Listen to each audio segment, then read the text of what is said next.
Welcome back to another video' guys. আজি তোমালোকে চাব পাৰিছা ৰূপহীত কেনেকুৱা বৰষুণ দি আছে আৰু এইখন হৈছে গেহুৱা চলচলি ৰূপহী লোকেশ্যনটো। আৰু ৰাতিপুৱা 5টা বজাৰ পৰা এতিয়া 10টা হৈ গ'ল, প্ৰায় 5 ঘণ্টা ধৰি কণ্টিনিউৱাছলি এনেকুৱা বৰষুণ দি আছে। আজি পানীৰ দৃশ্যখিনি চাই পিনে এনেকুৱা লাগি আছে যে বৰষুণতেই নেকি আমাৰ এইখন এৰিয়াত বানপানী হৈ যাব। তোমালোকে চাব পাৰিছা পানীৰ সংখ্যাটো কিমান বাঢ়িছে। আৰু চোৱা, য'ত পানী আগতে নাছিলে, এইখিনি পুখুৰীত পানী নাছিলে, মই যেতিয়া হোষ্টেলত আছিলোঁ সেইটো সময়ত এইখিনি পানী নাছিলে। আৰু আজি তোমালোকে চোৱা পানীৰ দৃশ্যখিনি কেনেকুৱা পাইছে। এনেকৈ যদি কণ্টিনিউৱাছলি যদি মেঘ পৰি থাকে তেন্তে 2 এদিনৰ ভিতৰতে এইবিলাক পুখুৰী চব একেলগত হৈ এটা সাগৰৰ নিচিনা দেখা যাব। সেয়া আহা, কিন্তু যদি এনেকুৱা অৱস্থা হৈ যায় আমাৰ ভিলেজৰ মানুহৰ বহুতেই ক্ষয়ক্ষতি হ'ব পাৰে। কাৰণ ইয়াৰ বিজনেছ হৈছে মাছৰ, আৰু মাছৰ বিজনেছ যদি একেলগত চব গুচি যায় পানীৰ ভেলা তেন্তে বহুতেই অসুবিধা হ'ব। আৰু আশা কৰিছোঁ যাতে এনেকৈ একো পৰিস্থিতি আমাৰ গাঁৱত নহয়। কিন্তু যেনেকৈ কণ্টিনিউৱাছলি বৰষুণ দি আছে, আজি ৰাতি পঢ়িছে, আকৌ ৰাতিপুৱা 5টাৰ পৰা ছেইম কণ্টিনিউৱাছলি বৰষুণ দি আছে।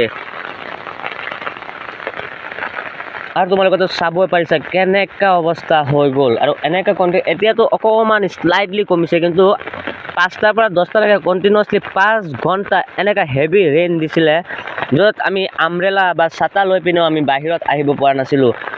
আৰু লগতে আছিলে বতাহ, ধুমুহা আৰু ঠাণ্ডা ষ্টৰ্মটো ক'বই নালাগে। আৰু এতিয়া তোমালোকে চাব পাৰিছা কণ্টিনিউৱাছলি বৰষুণ পৰি আছে, য'ত বৰষুণটো বন্ধ হ'বলৈ এবাৰো কোৱা নাই। কণ্টিনিউৱাছলি 5 ঘণ্টা ধৰি এনেকৈ বৰষুণ পৰিছে, আৰু প্ৰায় 2 ফুটমান পানী আজিৰ বৰষুণত বাঢ়ি গ'ল।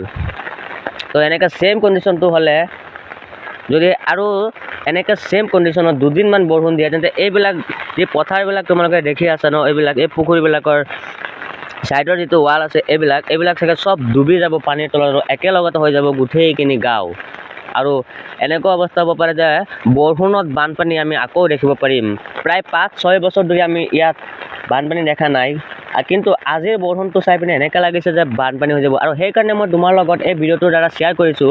দোৱা কৰিবা ভগৱানৰ তাত, আল্লাহৰ তাত, ঈশ্বৰৰ তাত, যাতে আমাৰ গাঁৱত কোনো ক্ষয়ক্ষতি নহয়, যাতে আমিও কোনো বানপানীৰ সন্মুখীন নহওঁ। আৰু তোমালোকে ক'ৰ পৰা ভিডিঅ'টো চাই আছা, কোনটো লোকেশ্যনৰ পৰা চাই আছা, তুমি ক'ৰ পৰা দেখি আছা, অৱশ্যই কমেণ্টত জনাবা। আৰু ভিডিঅ'টো ভাল লাগিলে লাইক কৰি দিবা, আৰু চেনেলত নতুন হ'লে ছাবস্ক্ৰাইব কৰি দিবা। আৰু তোমালোকক মই দেখাওঁ, মই এতিয়া ছাতা লৈ পিনে তোমালোকৰ কাৰণে ভিডিঅ'টো বনাই আছোঁ। তোমালোকে চাব পাৰিছা মই এটা আমব্ৰেলা লৈ পিনে ইয়াত মই ভিডিঅ'টো কণ্টিনিউ কৰিছোঁ। সেইকাৰণে মই কেমেৰাৰ সন্মুখত আহিব পৰা নাই, কিন্তু জাষ্ট তোমালোকক মই দৃশ্যখিনি দেখাইছোঁ।